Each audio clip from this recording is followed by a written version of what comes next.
তারা দিল্লিকে কিবলা বানিয়ে ঢাকাকে শাসন করেছে। বাংলাদেশের অখণ্ডতা, সার্বভৌমত্ব, বিদেশি আগ্রাসন এসবের প্রশ্নে আমরা হচ্ছে ইস্পাত সম আমাদের ঐক্য বজায় থাকবে। আজকে এই মঞ্চটা খুবই গুরুত্বপূর্ণ।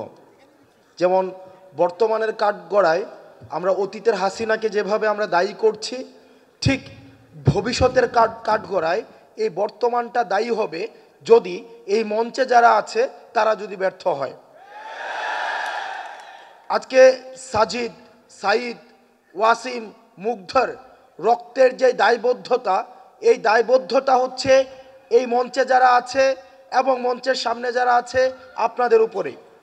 সুতরাং যত ষড়যন্ত্র আসুক, বিদেশে বসে যত ষড়যন্ত্র হোক, দেশের যত ষড়যন্ত্র হোক, কোনো ষড়যন্ত্রকেই সফল হতে দেওয়া যাবে না।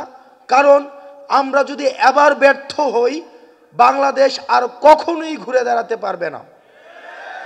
প্রিয় সহযোদ্ধা, জুলাই থেকে আজকে পর্যন্ত আমরা আমাদের সংগ্রাম আমরা অব্যাহত রেখেছি। আমরা অস্বীকার করছি না। কিছুক্ষণ আগে একজন বললেন যে গত 4 মাসে কেন আমরা বসতে পারিনি। আমরা অস্বীকার করছি না যে আমাদের মধ্যে প্রিন্সিপালসগত মতপার্থক্য নেই।